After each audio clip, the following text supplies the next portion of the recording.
Hello friends, இன்றைக்கி வீடியோவில் embossed cross load எப்படி போடுறதுன்னு பார்க்க போகிறோம். நான் வந்து பைப்பிங் த்ரெட் வச்சுட்டு அதில் ஜிக்ஸாக் ஸ்டிச் போட்டிருக்கேன். அதிலேருந்து ஒரு 1/2 சென்டிமீட்டர் பைப்பிங் த்ரெட் ஸ்டார்ட் ஆகிற இடத்துலேருந்து ஒரு 1/2 இன்ச்சுக்கு ஒரு 1/2 சென்டிமீட்டருக்கு தள்ளி ஒரு லைன் போட்டிருக்கேன்.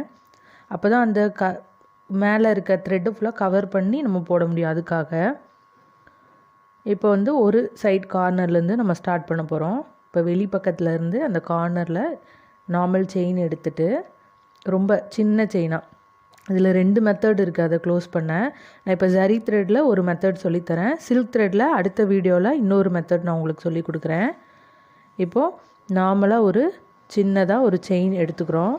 எப்போவுமே நம்ம ஸ்டார்ட் பண்ணும்போது ரிவர்ஸ் செயின் போடுவோம்ல, லாக், அது அந்த த்ரெட்டோட நாட் வெளியில் வராமல் இருக்க அதுக்காக போட்டுட்டு ஒரு செயின், ஒரு சின்ன லாக். இது லோடிங்கில் ஒரு பெரிய செயின், ஒரு சின்ன லாக், அவ்வளோதான். இது மட்டும் தான் நம்ம மாற்றி மாற்றி போடுவோம். இப்போ பாருங்கள், ஒரு செயின், ஒரு லாக். திரும்ப பேக் வந்துட்டு ஒரு செயின், ஒரு சின்ன லாக். இது வந்து நம்ம கிராஸ் லோடில் போடுறதால கொஞ்சம் ஸ்லாண்டிங்காக, கொஞ்சம் சாஞ்ச மாதிரி போட்டுட்டு வந்தால் தான் பார்க்க நல்லாயிருக்கும்.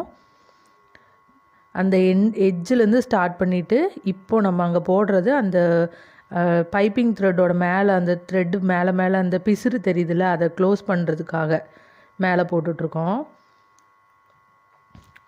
பாருங்கள், ஒரு 3/4 அளவு வந்த உடனே நமக்கு அந்த த்ரெட்டு வர ஆரம்பிச்சிரும்.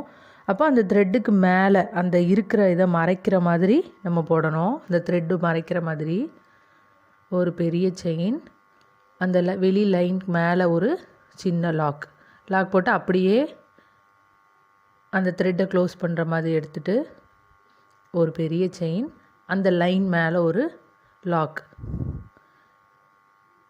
த்ரெட்டு பக்கத்தில் ஒரு பெரிய செயின், வெளியில் இருக்க கோடு மேலே ஒரு சின்ன லாக்னால் ஒரு சின்ன செயின்,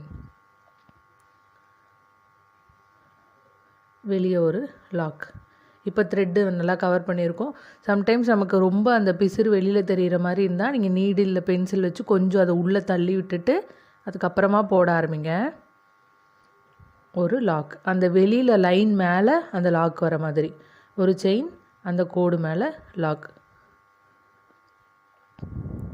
அந்த லாக் வந்து அந்த கோடு மேலே போட்டு பாருங்கள், அது கொஞ்சம் உள்ளே தள்ளிட்டு மறைக்கிற மாதிரி அந்த எண்டு. இப்போ அந்த எட்ஜில் ஒரு இது போட்டாச்சு. இப்போ அந்த இடம் கவர் ஆகிடுச்சு பாருங்கள். இப்போ அப்படி கீழே வரணும், கீழேயே வந்துட்ருப்போம். ஒரு பெரிய செயின், ஒரு லாக், இப்படி சைடில் வரும். த்ரெட்டை ஒட்டின மாதிரி ஒரு பெரிய செயின், அதுக்கு வெளியே ஒரு லாக். அப்படியே ரிவர்ஸ் எடுத்துகிட்டு போயிட்டு மேலே அந்த பெரிய செயின் எங்கே போடுறோமோ அதுக்கு மேலே ஒரு லாக். கீழே வரும்போது பாருங்கள், அந்த பெரிய செயின் எங்கே போடுறோம் அதுக்கு கீழேயே ஒரு லாக். அது கொஞ்சம் சாஞ்ச மாதிரியே போட்டுட்டு வரணும். கொஞ்சம் அந்த த்ரெட்டை உள்ளே தள்ளிட்டு ஒரு பெரிய செயின், ஒரு லாக். மேலே போகும்போது பெரிய செயின், மேலே ஒரு லாக். கீழே வரும்போது ஒரு லாங் செயின், ஒரு லாக் வந்து கீழே.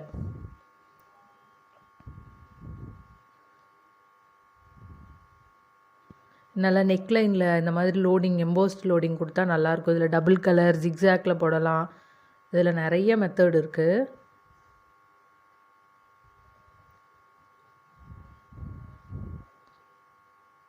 ரிவர்ஸ் எடுக்கும்போது நல்லா அந்த த்ரெட்டை வந்து நல்லா இழுத்துட்டு அதுக்கப்புறம் போடுங்க.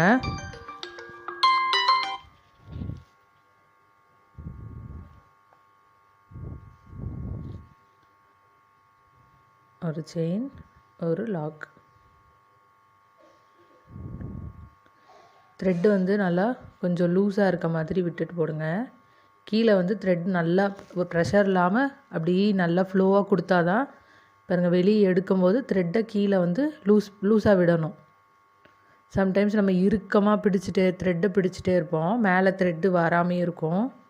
இப்படி வெளியே எடுக்கும்போது த்ரெட்டை கொஞ்சம் விடணும்.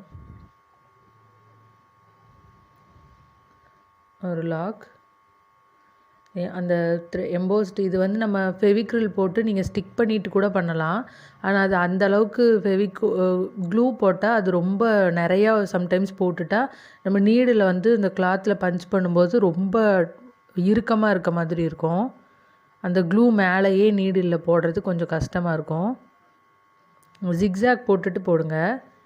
பாருங்கள், இப்போ அந்த எண்டில் வரும்போது எப்படி அதை க்ளோஸ் பண்ணுறோன்னு பாருங்கள். அப்போ எண்டுலேயும் கூட நம்ம எந்த இடத்துல பைப்பிங் த்ரெட் முடியுதோ அதிலிருந்து ஒரு 1/2 சென்டிமீட்டர் அளவுக்கு கீழே ஒரு லைன் போட்டுட்டு அதுக்கு கீழே தான் நம்ம முடிக்கணும். அப்போ தான் கொஞ்சம் அது க்ளோஸ் ஆகிற மாதிரி வரும், இல்லைன்னா அது அப்படி தெரியும் வெளியில். சேம் அதே தான் போட்டுட்ருக்கோம். ஒரு லாங் செயின், ஒரு சின்னதாக ஒரு லாக், த்ரெட்டு பக்கத்தில் லாங் செயின், அந்த கோடு மேலே ஒரு லாக். த்ரெட் இப்போ கீழே வர வர அந்த த்ரெட் இருக்காது.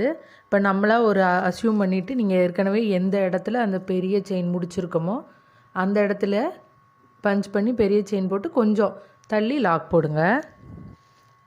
இந்த இடத்துல இப்படி ஒரு அங்கே தான் நம்ம முடிக்க போகிறோம். த்ரெட்லேருந்து ஒரு 1/2 சென்டிமீட்டர் போட்டுக்கிட்டால் ஃபஸ்ட்டு பிகினராக இருக்கவங்க இந்த மாதிரி லைன்ஸ் போட்டுட்டு அதுக்கப்புறமா ப்ராக்டிஸ் பண்ணிங்கன்னா உங்களுக்கு கொஞ்சம் ஈஸியாக வந்துடும். அப்புறம் போக போக உங்களுக்கே இந்த ஒரு அளவுக்கு இவ்வளோ தான், இங்கே தான் பஞ்ச் பண்ணணும் உங்களுக்கே தெரிஞ்சிடும். இது பாருங்கள், அந்த எண்டு முடிகிற வரைக்கும் தான் நம்ம அந்த இடத்துல பஞ்ச் பண்ணுவோம். அப்புறம் போக போக இதே சைஸில் வராது, அது வந்து சைஸ் வந்து குறைஞ்சிரும். இப்போ பாருங்கள், இந்த ஷார்ப் எட்ஜில் முடிச்சிட்டோமா, முடிச்சுட்டு திரும்ப அகைன் மேலே போயிட்டு அந்த வெளி லைனில் ஒரு லாக் போட்டு இப்போ ரிவர்ஸ் வரும்போது அதோட சைஸ் சின்னதாயிரும். அந்த பெரிய செயினோட சைஸே சின்னதாகிட்டே வரும். இடம் குறுகலாக போகுதில்ல, அதனால் அங்கே சின்னதாக போயிட்டே இருக்கும். இப்போது கொஞ்சம் முன்னாடியே அந்த லைனுக்கு கொஞ்சம் முன்னாடியே அந்த பெரிய செயினை முடிச்சுட்டு அதுக்கப்புறம் அந்த லைன் மேலே ஒரு சின்ன செயின்.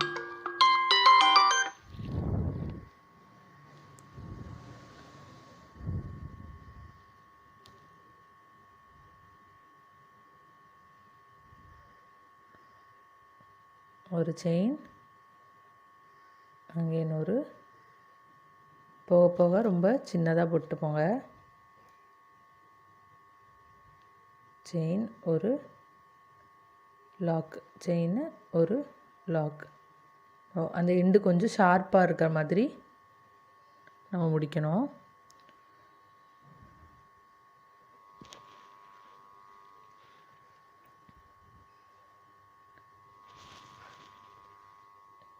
இன்னொன்று கூட போடலாம். இன்னொன்று போட்டுட்டு அவுட்லைனில் நார்மல் செயின்.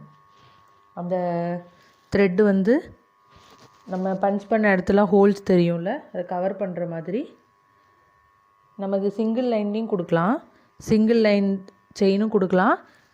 இல்லை நம்ம அப்படியே போட்டுட்டு இருக்கும்போது அதே சேம் கலர்லேயும் அப்படியே ஓரத்தில் நார்மல் செயின் போட்டுவாங்க.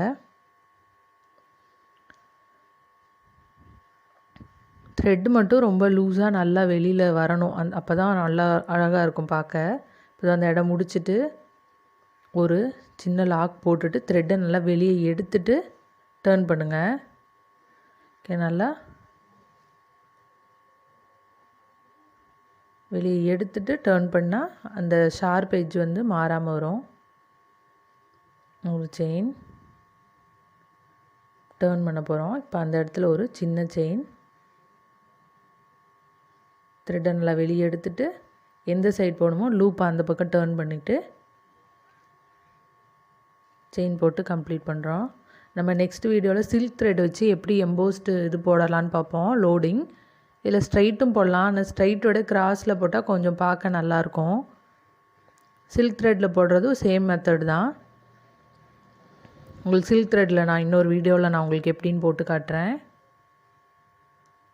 டவுட்ஸ் ஏதாவது இருந்தால் கமெண்ட் பண்ணுங்கள் ஃப்ரெண்ட்ஸ், நான் அதுக்கான வீடியோஸ் உங்களுக்கு கண்டிப்பாக தனியாக போடுறேன்.